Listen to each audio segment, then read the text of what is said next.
আসসালামু আলাইকুম। আমার কাছে কেউ একজন এই তিনটা ফাইল পাঠিয়েছে এবং তিনটা আসলে একটাই ফাইলের অংশ। আমি যদি একটু খুলে দেখি তাহলে বোঝা যাবে যে তিনটা একই ফাইলের অংশ। এখন এটা খুলতে গিয়ে এবং আমি যে কাজটা শেখাতে চাই আজকে, সেটাতে যে সফটওয়্যারটা ব্যবহার করব সেটা কিন্তু মাইক্রোসফট অফিস নয়, সেটার নাম হচ্ছে লিব্রে অফিস, যেটা ফ্রি পাওয়া যায়। মাইক্রোসফট অফিস একটা খুব দামি সফটওয়্যার, যার জন্য ওটা ব্যবহার করার সামর্থ্য রাখি না, কিন্তু এটাতে মাইক্রোসফট অফিসের সমস্ত ফাইল খোলা যায়। তো এই ফাইলটা খুললে এই যে এটা হচ্ছে একটা টপ পেজ, দেখে বোঝা যাচ্ছে। আর পরের যেটা এটা এটা হচ্ছে মূল ফাইলটা, এটা দেখা যাচ্ছে 33টা পৃষ্ঠা আছে এখানে দেখা যাচ্ছে। আর এই ইন্ডেক্স ফাইল, তার মানে এখানে সূচিপত্রটা টাইপ করে রেখেছে এবং দেখা যাচ্ছে একটা টেবলের মধ্যে। এটা অবশ্য প্রিন্ট প্রিভিউয়ে গেলে এই টেবলটা দেখা যাবে না, এবং মনে হচ্ছে এই পৃষ্ঠাটা A4 এ নেই, এটা লেটারে আছে। যাই হোক, আমি যেটা করব, এই পুরা ফাইলটা আজকে যতটুকু দেখবো, এখানে অনেক কারেকশন বা অনেক কিছু ঠিক করার আছে। আমি খালি দেখবো যে এই ইন্ডেক্স ফাইলটা বা টেবল অফ কন্টেন্টসটা অটোমেটিক কী করে করা যায়, সেটার জন্য যা যা করা দরকার আজকে শুধু সেটুকুই দেখাবো এই প্রথমটিতে। প্রথম যে কাজটা করতে পারি সেটা হচ্ছে একটা নতুন ফাইল খুলে নিই, যার মধ্যে আমি সবগুলো নিয়ে আসব। ফাইল খুলে নিয়ে প্রথমে এটার, যদি মনে হয় যে খুব তাড়াতাড়ি হচ্ছে, আপনারা কিন্তু ভিডিওটি পজ করে নিয়ে দেখতে পারেন কোন অপশন ব্যবহার করছি। ফরম্যাট মেনু থেকে পেজ অপশনে গিয়ে আমি পেজের, এখানে অনেকগুলো ট্যাব আছে, পেজ অপশনে চারপাশের বর্ডারগুলো ঠিক করে নিচ্ছি। আমি বাম দিকে যেহেতু একটু বাধাই হবে বা স্ট্যাপল হবে বা স্পাইরাল বান্ডিং হবে, এদিকে একটু বেশি 1.2 ইঞ্চি দিচ্ছি। আর চারপাশে সাধারণত স্ট্যান্ডার্ড ডকুমেন্টে যা থাকে 1 ইঞ্চি করে দিয়ে দিচ্ছি। পোর্ট্রেট A4 পেজ, আপাতত আর কিছুর দরকার নেই। ওকে, এখন এখানে আমি প্রথমে টপ পেজটা কপি করে নিয়ে আসি। এখান থেকে কপি, এখানে পেস্ট। টপ পেজ যেখানে শেষ হয়েছে, তারপরে দেখা যাচ্ছে অনেকগুলো জায়গা রয়ে গেছে, কারণ এখানে যে স্পেসগুলো ছিল সেই স্পেসগুলো মূল পেজ আর এই পেজে একটু আলাদা। যাই হোক, এটা ঠিক করে নিতে হবে। এখন এর পরের পেজে আমাদেরকে ইন্ডেক্সটাকে নিয়ে আসতে হবে। এখন পরের পেজে যাওয়ার জন্য সবাই সাধারণত যা করে সেটা ঠিক না, সেটা হচ্ছে যে এখানে এন্টার দিয়ে দিয়ে দিয়ে দিয়ে পরের পেজে যায়। আমরা করব কি, এটা কন্ট্রোল এন্টার দিয়ে পরের পেজে যাব।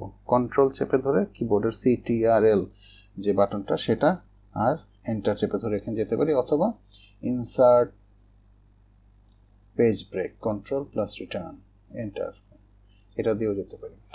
পরের পেজে চলে আসলাম একবার, দেখলাম। এবং এখানে আমি সেকেন্ড ইন্ডেক্স পেজটা নিয়ে আসবো, যদিও এটা আসলে আমাদের দরকার হবে না, তারপরও অ্যাজ এ রেফারেন্স নিয়ে আসলাম। কপি, এখানে পেস্ট। এরপরে একই পদ্ধতিতে কন্ট্রোল এন্টার চাপ দিলে পরের পেজে চলে যাব। এখানে সেন্টার অ্যালাইনমেন্ট আছে, লেফট অ্যালাইনমেন্ট করে নিই, এবং মূল যে ফাইলটা এটাকে আমি নিয়ে আসব। এখানে কন্ট্রোল A দিলে সিলেক্ট অল হয়ে গেল। কন্ট্রোল চেপে ধরে কিবোর্ডের H চেপে ধরলে পুরো ফাইলটা সিলেক্ট হয়ে গেল। এখন এখান থেকে সিম্পলি কপি, আর এখানে গিয়ে পেস্ট, কন্ট্রোল V দিয়ে দেখা গেল যে সমস্ত ফাইলটাই এখানে চলে এসেছে। একেবারে ছোট করে দেখতে পারি যে এই পৃষ্ঠা যেভাবে ছিল সেভাবে চলে এসেছে।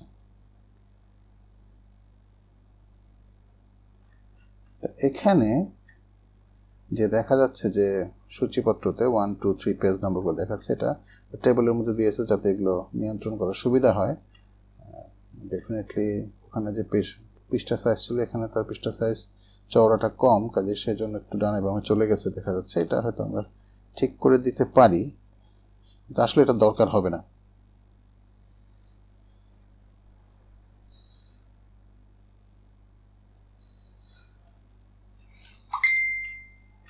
প্রথম যে কাজটা, যদি অটোমেটিক আমি টেবল অফ কন্টেন্টস বানাতে চাই, তাহলে কিছু লাভ আছে। লাভগুলো আমি করে নেই, তারপর বলি কী কী লাভ, এমনি দেখা যাবে। কিন্তু প্রথম লাভ হচ্ছে যে এই পৃষ্ঠা নম্বরগুলো অটোমেটিক্যালি ঠিক হয়ে যাবে। যে এখানে যেমন দেখাচ্ছে যে strength of materials SM 2.2 page 6-এ আছে, আসলে কি তাই আছে? আমি যদি গিয়ে একটু ঘুরে আসি, 2.2, এই যে 2.2,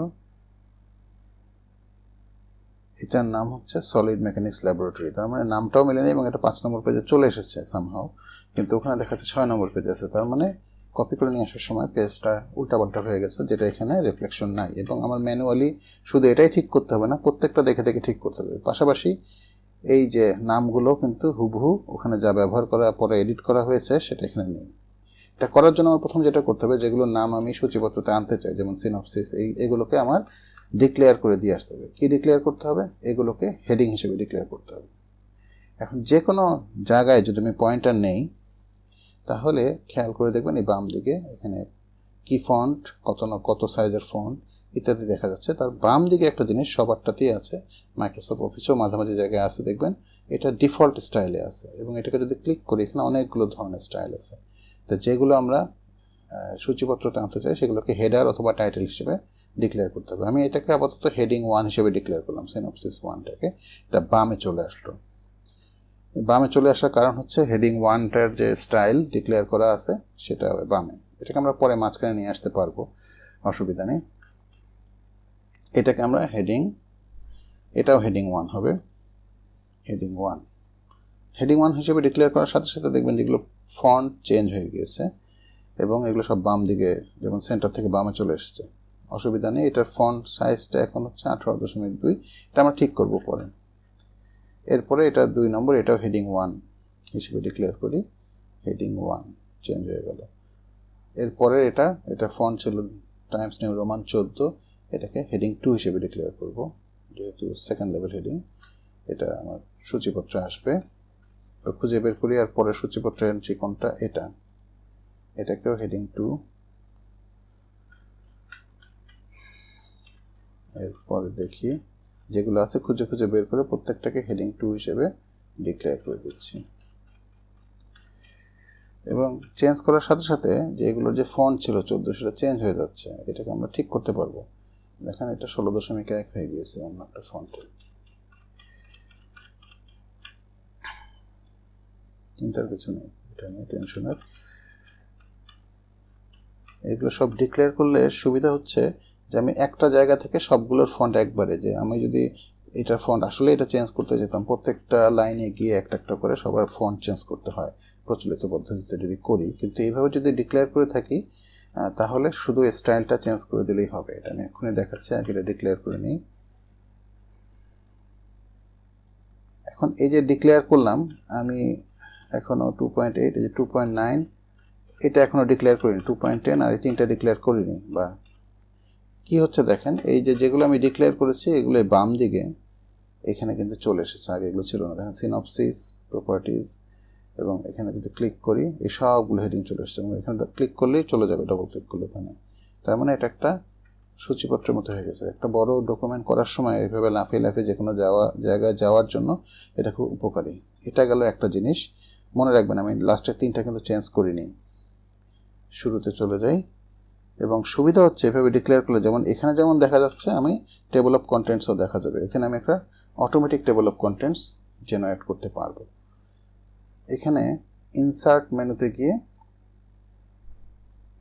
এই table of contents and index, এটাতে নিয়ে টেবল অফ কন্টেন্টস, এটাতে যদি ক্লিক করি তাহলে আমার একটা চমৎকার ইন্টারফেস আসবে। আমি কী কী চাচ্ছি, এখানে অনেক ধরনের জিনিস দেওয়া যায়। আমি টেবল অফ কন্টেন্টস চাচ্ছি, এটা বাই ডিফল্ট সিলেক্ট হয়ে আছে। এবং এটাকে নাম এখানে দিয়েছি ইন্ডেক্স, কাজে আমি এই টেবল অফ কন্টেন্টসটা মুছে এটা কাস্টমাইজেবল আর কি, ইন্ডেক্স করে দিলাম। এখানে 10টা লেভেল পর্যন্ত, আমি তো হেডিং লেভেল 1 আর 2 দিয়েছি, কাজে আমার 10টা লেভেলের দরকার নেই, আমার আসলে 2টা লেভেল দরকার। দিলাম এবং ওকে দিলাম, বেশি কিছু পরিবর্তনের দরকার নেই। দেখুন এখানে অটোমেটিকভাবে 2.8 যে কটা ডিক্লেয়ার করেছে সেগুলো চলে এসেছে, এবং খুব সুন্দর ফরম্যাটিংয়ে ডট ডট ডট ডট দিয়ে একেবারে ডান দিকে রাইট অ্যালাইনমেন্ট করে মিলিয়ে চলে এসছে। এবং খেয়াল করে দেখুন এর আগেবার যেটা বলেছিলাম, এই যে 2.2টা দেখেছিলাম, স্ট্রেংথ অফ ম্যাটেরিয়ালস পৃষ্ঠা পেজ 6, এখানে দেখেন স্ট্রেংথ অফ ম্যাটেরিয়ালস না, সলিড মেকানিক্স ল্যাবরেটরি পেজ 5-এ আছে। এবং এখানে যখনই পয়েন্টার নিচ্ছি কন্ট্রোল ক্লিক, আমি কন্ট্রোল করে এখানে ক্লিক করতে পারি অথবা এখানে ক্লিক করে দিতে পারি। আসলে এটার নাম তো এটাই, তাই না? 2.8 সলিড মেকানিক্স ল্যাবরেটরি, এটাই তো নাম ছিল। কাজে এখানে ঠিক যে নাম ছিল সেটাই সে পিক করে নিয়ে এসেছে। তার মানে এটা অটোমেটিক সিস্টেমে হয়েছে। এবং এটার শেড দেখে ভয়ের কিছু নেই, এই শেডটা আসলে প্রিন্টেবল না, এটা জাস্ট বোঝানোর জন্য যেটা একটা অটোমেটিক ফিল্ড। যদি আমি প্রিন্ট প্রিভিউয়ে দেখবো যে এই শেডটা নেই। এবং আরও মজার ব্যাপার হচ্ছে এটাকে আমরা কন্ট্রোল করতে পারি, কোনটা বোল্ড হবে কোনটা বোল্ড হবে না, হুবহু তাই হবে। এবং এখানে বানানগুলো এক্স্যাক্টলি আমি অরিজিনাল ডকুমেন্টে যা দিয়েছি সেখান থেকে পিক করে নিয়ে আসবে, কাজেই ওখানে একরকম হেডিং আর এখানে একরকম হওয়ার কোনো সুযোগই নেই। ঠিক আছে, পরেরগুলো করে এটা কমপ্লিট করে ফেলি। 2.9 এটাকে ডিক্লেয়ার করা হয়নি, এখানে খেয়াল করে দেখুন এখানে নাই, আমি যখন এটা ডিক্লেয়ার করবো এখানে চলে আসবে হেডিং 2, এই দেখেন হেডিং 2 এই 2.9 চলে আসছে। 2.10 এটাকে ডিক্লেয়ার করি, হেডিং 2 2.10 চলে আসছে। 2.11 এটাকে ডিক্লেয়ার করলাম, চলে আসছে। এবং এইটা হেডিং 2 না, এটা যেহেতু 3 এটা হেডিং 1, লেভেল 1 হবে, চলে আসছে। এবং হেডিং অনুযায়ী যেহেতু এটা হেডিং 1 তার আন্ডারে এটা, এবং এটা এইভাবে 1 2 3 আবার এটা চ্যাপ্টারগুলো খোলা যায় এইভাবে।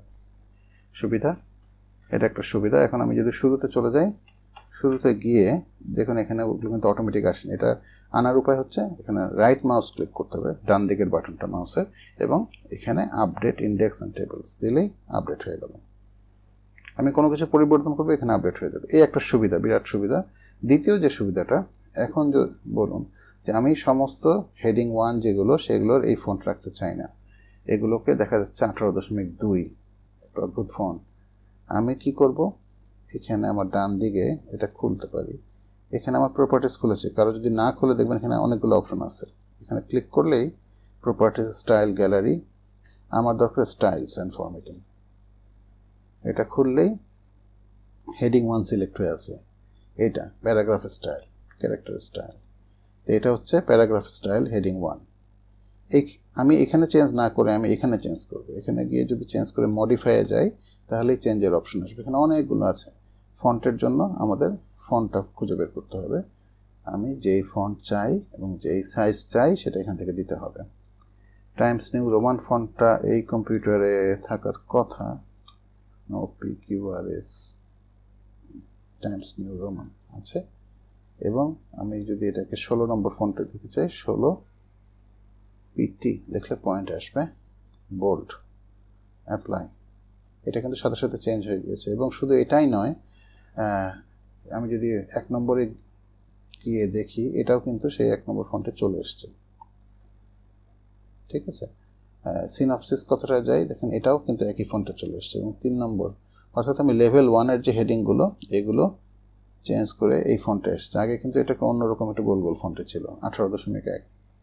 এখন যতগুলো হেডিং 2 আছে সবগুলো কিন্তু 16.1 এবং লিবারেশন সান্স এই ফর্মেটে আছে, দেখেন। এখন আমি এটা চেঞ্জ করতে গেলে কি, হেডিং 2 মডিফাই, আমি যদি এটা 14 নম্বর ফন্টে চাই, টাইমস নিউ রোমানই, তাহলে টাইমস নিউ রোমানটা খুঁজে বের করে দিই এখান থেকে, ABCD Times New Roman, bold, এবং এটা 14 ফন্টে চাই, বোল্ড। ওকে, অ্যাপ্লাই করার সাথে সাথে দেখবেন যে এটা চেঞ্জ হয়ে যাবে, এখানে যেটা আছে অ্যাপ্লাই, এবং খেয়াল করে দেখুন যেটা চেয়েছি সেটা, এবং সবগুলো, শুধু এটা নয়, সবগুলোই এই ফন্টটা চেঞ্জ হয়ে গেছে। শুধু তাই নয়, এগুলোকে আমি এই আরও মানে সমস্ত প্রপার্টি একটা হেডিংয়ে চেঞ্জ করতে পারি। তাহলে এটার একটা সুবিধা হচ্ছে যে সবগুলো একবারে চেঞ্জ করা যাচ্ছে, আমার প্রত্যেকটা জায়গায় ঘুরে ঘুরে ঘুরে চেঞ্জ করতে হবে না। যেটা হবে, আমার পুরাই ডকুমেন্টটা একটা চমৎকার ফরম্যাটিংয়ের আন্ডারে থাকবে। এবং দেখতেই পাচ্ছেন যে এই সিস্টেমে যদি আমরা করি তাহলে আমাদের এইভাবে কষ্ট করে টাইপ করে টেবল অফ কন্টেন্টস লেখার কোনো প্রয়োজনই নেই, আমাদের অটোমেটিক জেনারেট করা যায়। তাহলে আজকে এই পর্যন্তই থাক, এটা মুছে দিচ্ছি আপাতত, কারণ এটা মোর অ্যাকুরেট। সবাইকে ধন্যবাদ।